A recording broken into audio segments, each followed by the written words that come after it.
नमस्कार दोस्तों, मैं हूं आपका अपना शिवम कृष्ण और आज मैं आपको कुशीनगर के एक ऐसे शख्सियत, एक ऐसे व्यक्ति से मिलाने चल रहा हूं जो राष्ट्रीय स्तर ही नहीं अंतर्राष्ट्रीय स्तर की ख्याति प्राप्त किए हैं, जो हमारे बीच में हमारे अपने धरती से कुशीनगर की सुगंध को पूरे विश्व में फैलाया।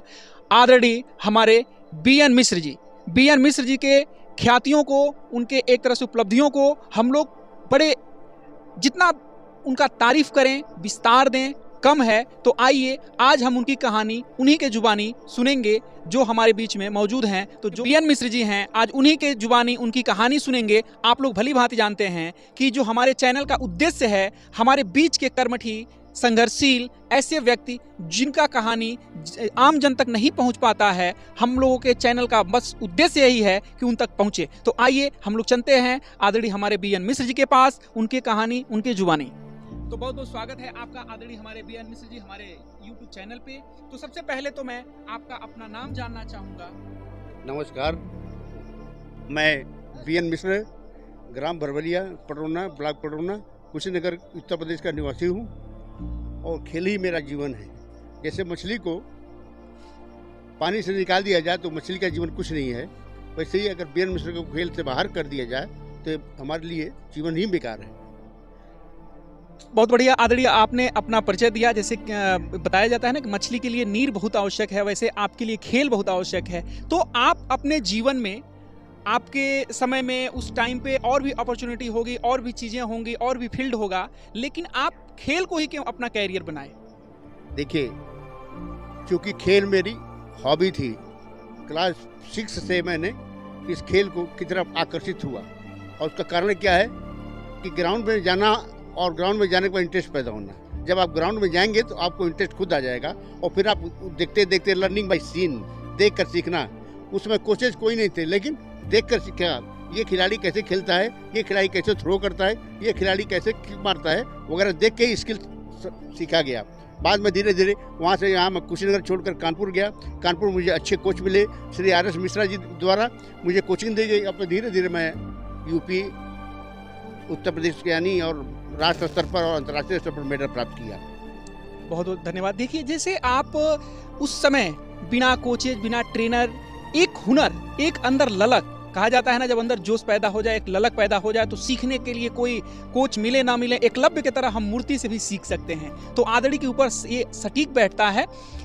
एक सवाल मेरे मन में चल रहा है कि उस समय आपके पास कोचेज नहीं थे, ट्रेनर नहीं थे, फिर भी आपने इतनी बखूबी चुना। आप अपने उस समय का थोड़ा बैकग्राउंड बताइए। उस समय आपका समय कैसा था, पारिवारिक जीवन कैसा था? भाई, पारिवारिक जीवन तो बहुत अच्छा था। कम उम्र में मेरी शादी भी हो गई थी और शादी जब हो गई तो बच्चे भी जल्दी हो जाएंगे, तो बच्चे भी हो गए, लेकिन मैंने खेल को छोड़ा नहीं। खेल इसलिए कि उसमें मेरी दृढ़ इच्छा रही है कि मैं इसमें, मेरा जुनून था कि इसमें मैं कुछ कर सकूं। और आप लोगों के आशीर्वाद से, ऊपर वाली की दया से, कड़ी परिश्रम के साथ, दृढ़ इच्छा के साथ मैंने कुछ किया और अंतर्राष्ट्रीय स्तर पर 13 गोल्ड मेडल और 2 सिल्वर मेडल और 1 ब्रॉन्ज मेडल जीता एशिया लेवल पे। और राष्ट्रीय स्तर पर तो लगभग 140 मेडल हमने जीते हैं। सुनने के बाद से मेरा रोंगटा तो खड़ा हो ही जा रहा है और मेरी आशा है कि आप लोगों के भी रोंगटे खड़े हो जाएंगे, जो बिना ट्रेनर, बिना गाइडेंस के अंतर्राष्ट्रीय स्तर पर इतनी ख्याति प्राप्त किए। और पारिवारिक जीवन भी आप लोग देखिए कि बहुत जल्द मोह माया के जाल में भी एक तरह से जकड़ गए। उसके बावजूद भी अपने जीवन को कुछ अलग कर गुजरने के जज्बा को, अपने जीवन को निखारने के लिए निरंतर आगे बढ़ते रहे आदरणीय हमारे बी.एन. मिश्र जी।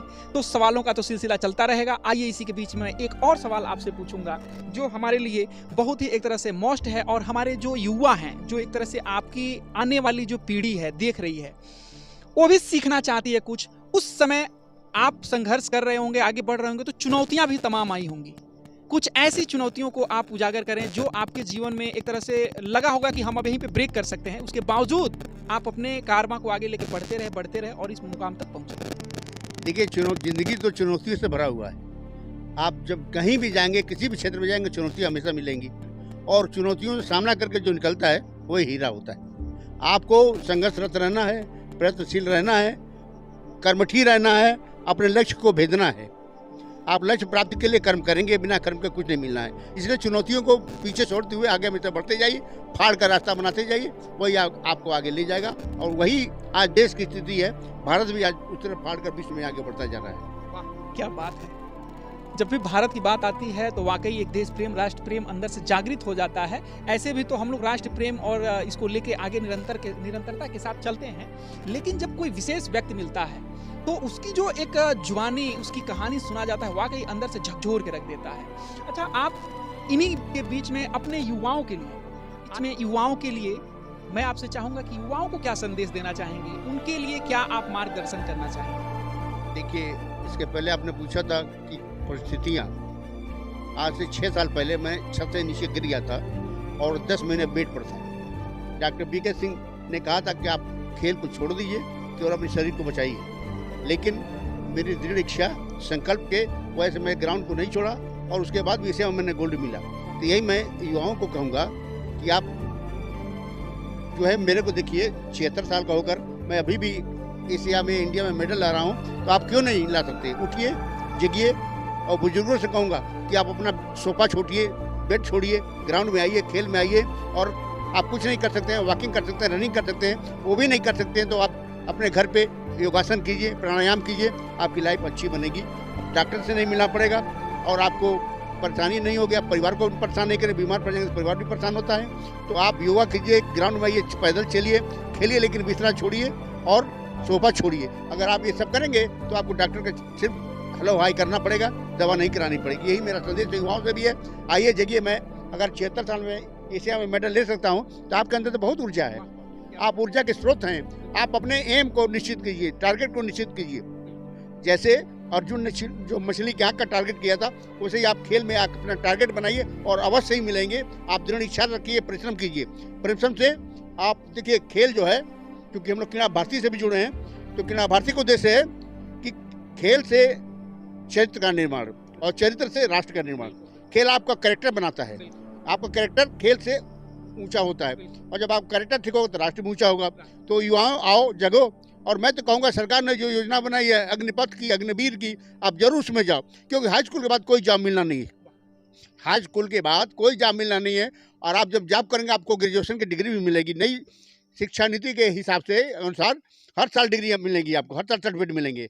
अब ग्रेजुएशन ये नहीं 3 साल के बाद ही आपको मिलेगा, हर साल मिलेगा। हर साल का अलग अलग उद्देश्य होगा, अलग अलग एरिया होगा, अलग अलग निर्देश होंगे। तो आप आइए और आके अग्निवीर को ज्वाइन कीजिए और अपने आप को आगे बढ़ाइए और देश को भी आगे बढ़ाइए। ये युवाओं के लिए संदेश था, जो आदरणीय जैसे एक राष्ट्रीय प्रेम के जज्बा के साथ एक संदेश भी दिए। तो इस उम्र में, अभी आप बता रहे थे, आदरणीय बीएन मिश्र जी बता रहे थे कि मैं 76 ईयर ओल्ड हो चुका हूँ, फिर भी मेरे अंदर इतनी जज्बा है कि मैं एशिया में जो है कि गोल्ड मेडल ला रहा हूँ, सिल्वर मेडल ला रहा हूँ। ये एक चुनौती है हमारे उन नौजवान भाइयों के लिए, और तमाम विपरीत परिस्थितियों के बावजूद अपने कारवां को, अपने आप को यहाँ तक ले चल रहे हैं। तो ये बहुत बड़ी हमारे युवाओं के लिए एक संदेश होगा, और जहाँ तक हमें उम्मीद है कि वाकई युवा देख के इसको कुछ सीखेंगे, अपने आप में कुछ परिवर्तन लाएंगे। तो मैं आपके ये 76 साल के जवानी का राज जानना चाहूँगा कि आप इस 76 साल के उम्र में भी ऐसे जवान हैं, तो इसकी राज क्या, इसके पीछे का कारण क्या है भाई, सब लोग जानना चाहेंगे। देखिए, आप हमेशा टेंशन लेस रहिए, तनाव रहित, और तनाव रहित तभी रहेंगे जब आप ग्राउंड में आएंगे, एक दूसरे से आप कांटेक्ट करेंगे। आपका संबंध अच्छे व्यक्तियों से नहीं होगा। देखिए, आपका स्वास्थ्य सिर्फ शरीर से स्वस्थ नहीं रहता है, सामाजिक स्वास्थ्य भी जरूरी है। तो सामाजिक स्वास्थ्य में अच्छे व्यक्ति से मिलना भी जरूरी है, और शारीरिक स्वास्थ्य के लिए ग्राउंड जरूरी है, खेल मैदान जरूरी है। जब तक आप अपने खेल मैदान को, अपने अच्छे व्यक्तियों से संपर्क नहीं रखेंगे, हमेशा चीयरफुल नहीं होंगे, अपना टारगेट लेकर नहीं चलेंगे, अपने दिनचर्या को सुधारेंगे नहीं, खान पान को सुधारेंगे नहीं, तब तक आप स्वस्थ नहीं रह सकते। और सबसे बड़ा राज है कि मैं टेंशन लेस रहता हूँ, अपने टारगेट से विचलित नहीं होता हूँ। तमाम फैमिली परेशानी आती हैं, लेकिन मैं सुनने के बाद निगलेक्ट कर देता हूँ, क्योंकि बच्चे कहते हैं इस उम्र में कहाँ जा रहे हैं, पत्नी कहती है इस उम्र में आपको क्या जरूरत है, वगैरह वगैरह तमाम बातें सुनने को मिलती है। लेकिन फिर भी इसको मैं पीछे छोड़ते हुए आगे बढ़ने की कोशिश करता हूँ, और सबको मैं ये संदेश देता हूँ कि आइए, उठिए, जगिए, और आप आगे बढ़िए, देश को आगे बढ़ाइए। और ये टेंशन तभी खत्म होगा जब हम प्रातः उठेंगे और कोई ना कोई गेम या कोई ना कोई शारीरिक क्रिया करेंगे। दिनचर्या को बहुत सही रखा। बहुत अच्छा लग रहा है आपसे बात करके, और आपकी हर एक मतलब प्रश्न का उत्तर सुन के एक अंदर से अब हमारे अंदर भी जज्बा आ रहा है। तो खैर, ये आगे कारवां अभी चलता रहेगा। ये आप थोड़ा सा स्पष्ट करेंगे कि अभी आप किन किन देशों का भ्रमण कर चुके हैं?